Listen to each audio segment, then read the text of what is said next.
Selamat datang kembali di channel Figur SD. Kali ini kita akan belajar bersama tentang perkembangbiakan tumbuhan dan hewan. Kita bahas tuntas tentang perkembangbiakan tumbuhan dan hewan. Pak Firman berharap setelah kita belajar bersama tentang perkembangbiakan tumbuhan dan hewan akan bisa menjawab seluruh soal yang berkaitan dengan perkembangbiakan tumbuhan dan hewan. Oke, siapkan alat tulis. Kalian bisa mencatat poin-poin penting atau langsung men-screenshot layar ini. Yang A, perkembangbiakan pada hewan. Perkembangbiakan pada hewan terbagi menjadi dua macam, yaitu secara generatif dan vegetatif. Apa itu perkembangbiakan? Perkembangbiakan itu upaya untuk melestarikan jenisnya, memiliki keturunan baru, memiliki anak. Sebahasa sederhananya seperti itu. Baik, yang pertama, perkembangbiakan secara generatif. Perkembangbiakan dengan jenis ini akan membentuk individu baru dengan cara kawin, yaitu peleburan sel kelamin jantan dan juga sel kelamin betina. Berikut ini adalah jenis perkembangbiakan yang masuk ke dalam jenis generatif. Itu ada 3: vivipar, ovipar, dan ovovivipar. Vivipar melahirkan hewan mamalia, ada harimau, kucing, sapi, paus. Paus itu juga mamalia yang hidup di air. Perkembangbiakannya paus sama dengan lumba-lumba, yaitu melahirkan. Yang B, bertelur atau ovipar, ini bangsa burung, ikan, serangga, dan lain-lain. Yang C, bertelur dan juga melahirkan, bisa disebut ovovivipar. Contohnya pada jenis kadal, ular boa, ikan hiu, ada ikan pari juga. Itu merupakan perkembangbiakan hewan generatif. Yang nomor 2, vegetatif. Ada juga vegetatif. Jadi perkembangbiakan dengan cara vegetatif pada hewan akan dilakukan oleh hewan yang memiliki tingkat rendah. Apa itu tingkat rendah? Hewan yang memiliki tingkat rendah itu contohnya seperti protozoa, membelah diri, hewan bersel satu, hanya bisa dilihat menggunakan mikroskop. Ada yang menggunakan berkembangbiak dengan cara tunas. Hewan yang berkembangbiak dengan cara tunas ada satu, yaitu hewan hidra. Hewan hidra itu hewan yang ada di dalam air, hewan hidra. Yang C, fragmentasi. Hewan yang berkembangbiak dengan cara fragmentasi adalah cacing planaria. Cacing ini memiliki bentuk tubuh yang pipih, dan jika tubuhnya dipotong justru akan muncul individu baru dari bagian tubuh yang dipotong tersebut. Lanjut, sekarang kita akan sampai di sini paham ya, hewan berkembangbiak dengan generatif dan vegetatif. Generatif ada vivipar, ovipar, sama ovovivipar. Kalau vegetatif tidak kawin, ada hewan yang rendah, hewan yang memiliki tingkatan rendah, tidak memiliki tubuh yang lengkap, kasarannya seperti itu. Contohnya membelah diri protozoa, tunas hewan hidra, dan fragmentasi cacing planaria.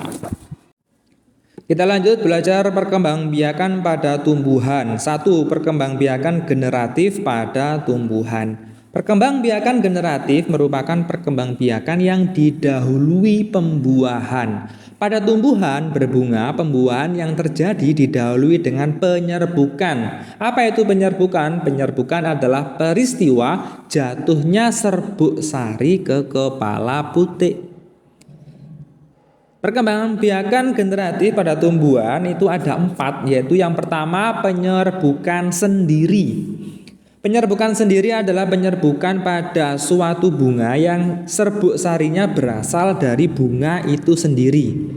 Penyerbukan sendiri umumnya tidak menghasilkan keturunan bervariasi. Selain itu, ciri penyerbukan jenis ini adalah bunganya termasuk bunga yang sempurna, yang memiliki kelamin jantan dan betina dalam satu bunga saja. Contohnya, tumbuhan yang dapat melakukan penyerbukan sendiri adalah bunga turi, bunga sepatu, bunga telang, dan lain-lain.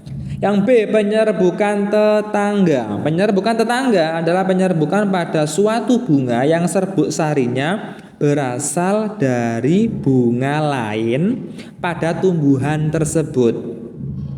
Penyerbukan tetangga terjadi karena bunga jantan dan bunga betina pada tumbuhan tersebut tidak berada dalam satu bunga. Contoh penyerbukan tetangga misalnya terjadi pada tumbuhan jagung, kelapa sawit, dan lain-lain. Yang C, penyerbukan silang. Penyerbukan silang adalah penyerbukan pada suatu bunga yang serbuk sarinya berasal dari bunga lain pada tumbuhan lainnya yang masih sejenis. Penyerbukan silang sering disebut dengan istilah persilangan. Penyerbukan silang umumnya menghasilkan variasi keturunan karena perpaduan dua sifat tumbuhan induk. Semua tumbuhan bisa melakukan penyerbukan silang jika dengan bantuan manusia. Yang D terakhir yaitu penyerbukan bastar.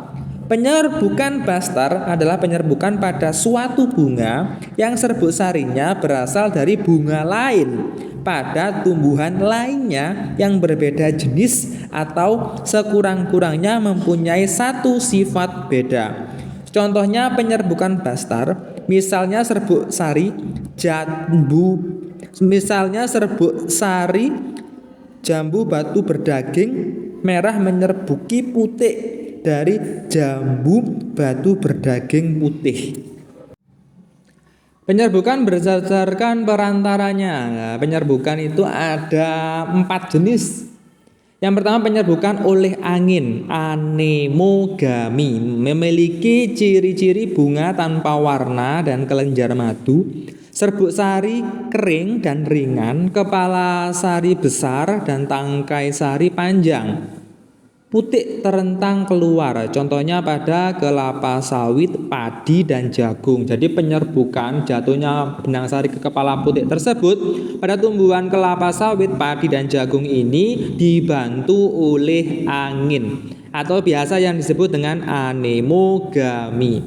Yang B, penyerbukan oleh hewan, zoidiogami. Penyerbukan ini dengan ciri-ciri bunga berwarna, berbau harum, memiliki kelenjar madu, serbuk sari berlendir, putih tersembunyi dan berlendir. Contohnya banyak. Jadi rata-rata rata-rata tumbuhan yang berbuah seperti mangga, rambutan, apel, apalagi banyak. Kemudian ada alpukat, itu juga dibantu oleh lebah, oleh hewan.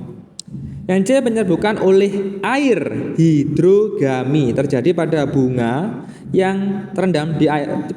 Maksudnya tanaman-tanaman yang berada di dalam air seperti hidrilla dan ganggang. Dan D, penyerbukan oleh manusia, antropogami, dilakukan oleh manusia. Contohnya pada tanaman vanili, salak, dan semangka.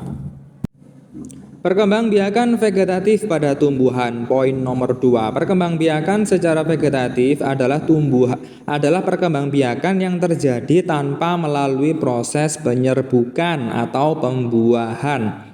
Tumbuhan baru yang terbentuk berasal dari pertumbuhan dan perkembangan bagian tubuh tertentu dari induknya. Perkembangbiakan vegetatif dikelompokkan menjadi 2, yaitu perkembangbiakan vegetatif alami dan perkembangbiakan vegetatif buatan. Kita pelajari perkembangbiakan vegetatif alami dulu, yaitu perkembangbiakan tumbuhan tanpa bantuan manusia. Contohnya nomor 1 ada spora. Spora adalah sel yang berfungsi untuk menjadi alat perkembangbiakan. Spora berbentuk warnanya putih.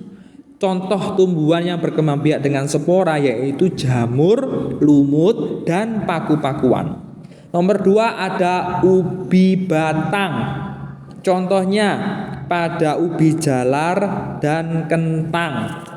Selanjutnya nomor 3 umbi lapis. Contohnya ada pada bawang merah, bawang putih, bawang daun, bunga bakung, dan bunga lili. Nomor 4 tunas. Tunas contohnya yaitu bambu, pisang, tebu. Nomor 5 tunas adventif. Contohnya sukun, kesemek, cocor, bebek. Nomor 6 akar tinggal atau rizoma. Contohnya ada kunyit, temulawak, jahe, alang-alang, dan lengkuas. Nomor 7 ada geragih atau setolon. Contohnya ada tumbuhan semanggi, stroberi, dan pegagan. Dan selanjutnya perkembangbiakan vegetatif buatan. Tadi alami, sekarang buatan. Buatan artinya perkembangbiakan tumbuhan dengan bantuan manusia. Ada yang pertama mencangkok. Nah, mencangkok memperbanyak tumbuhan dengan cara memotong dahan tumbuhan induknya. Tumbuhan yang dapat dicangkok adalah tumbuhan dikotil atau biji berkeping dua. Misalnya jeruk, jambu, mangga, rambutan, durian, dan sebagainya. Seperti ini. Dahannya di kulitnya dikelupas, kemudian dibungkus oleh pembungkus, dikasih air, dikasih siram di air, dikasih tanah dan pupuk secukupnya, akan tumbuh menjadi akar dan bisa dipotong menjadi tanaman baru. Yang B, menempel atau okulasi. Okulasi atau menempel adalah menempelkan mata tunas dari dua tanaman yang sejenis tetapi berbeda sifatnya. Misalnya mangga mana lagi dengan mangga arum manis.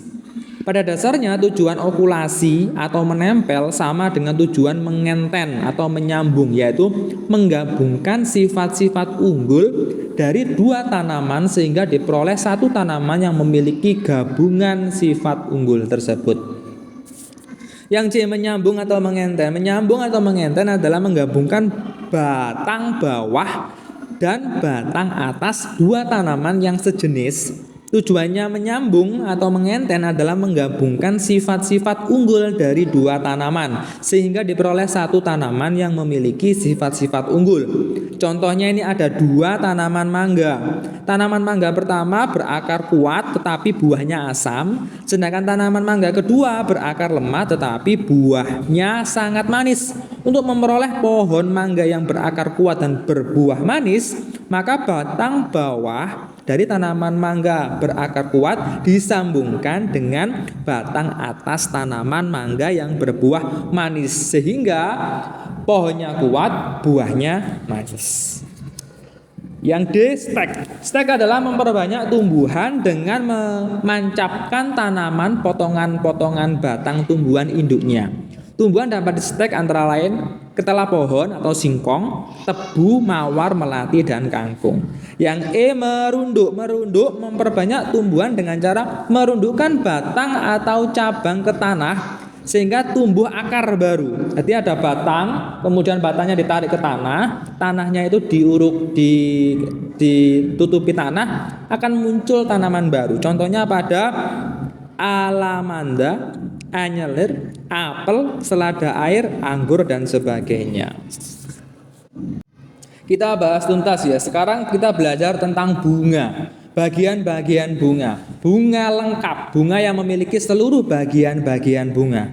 Ada mahkota, kelopak, bakal dasar bunga, tangkai bunga, bakal biji, yang tengah tangkai putih, kepala putih, benang sari, kepala sari. Fungsinya macam-macam. Yang A, tangkai bunga. Tangkai bunga merupakan bagian bunga yang berada pada bagian bawah bunga. Tangkai bunga berfungsi sebagai penompang atau penghubung antara tangkai bunga dengan ranting. B, dasar bunga. Dasar bunga berada pada bunga bagian bawah, yaitu di atas tangkai bunga. Dasar bunga berfungsi sebagai tempat melekatnya mahkota bunga. C, kelopak bunga. Kelopak bunga berfungsi untuk melindungi mahkota bunga ketika masih kuncup dan akan terbuka jika mahkota mekar. Kelopak bunga biasanya berwarna dan bentuknya menyerupai daun. Yang D, mahkota bunga. Mahkota merupakan perhiasan dari bunga. Keindahan bunga itu sangat menarik bagi serangga untuk hinggap dan membantu proses penyerbukan. Benang sari Biasanya benang sari terletak di tengah-tengah bunga mahkota sebagai alat kelamin jantan. Putik itu adalah merupakan alat kelamin betina. Pakal biji terdapat di dalam buah yang mempunyai 2 inti, yaitu sel telur dan calon lembaga. Itu bunga yang lengkap. Bagaimana bunga yang tidak lengkap? Bunga yang tidak lengkap disebut juga bunga yang tidak lengkap, tidak memiliki salah satu atau beberapa bagian bunga, baik perhiasan maupun alat kelamin bunga. Contohnya bunga jagung, bunga kelapa. Lalu berdasarkan kelengkapan alat kelaminnya, bunga dibedakan menjadi 2, yaitu bunga sempurna. Bunga yang disebut bunga sempurna jika mempunyai 2 macam alat kelamin, yaitu benang sari dan putik. Contohnya bunga mawar, bunga matahari. 2, bunga tidak sempurna. Bunga disebut bunga tidak sempurna jika hanya mempunyai 1 macam alat kelamin, yaitu benang sari saja atau hanya putik saja. Contohnya pada bunga pepaya dan bunga salak. Sampai di sini itulah materi tentang perkembangbiakan tumbuhan dan hewan. Soal yang akan keluar khususnya anak SD hanya sekitar ini saja tentang perkembangbiakan tumbuhan dan hewan. Hewan ada 3, vivipar melahirkan, ovipar bertelur, ovovivipar bertelur dan melahirkan. Tunas, kemudian ada spora, umbi batang, umbi lapis, tunas adventif, dan lain-lain perkembangbiakan pada tumbuhan. Sampai sini semoga bermanfaat. Terus belajar melalui channel Figur SC. Terima kasih.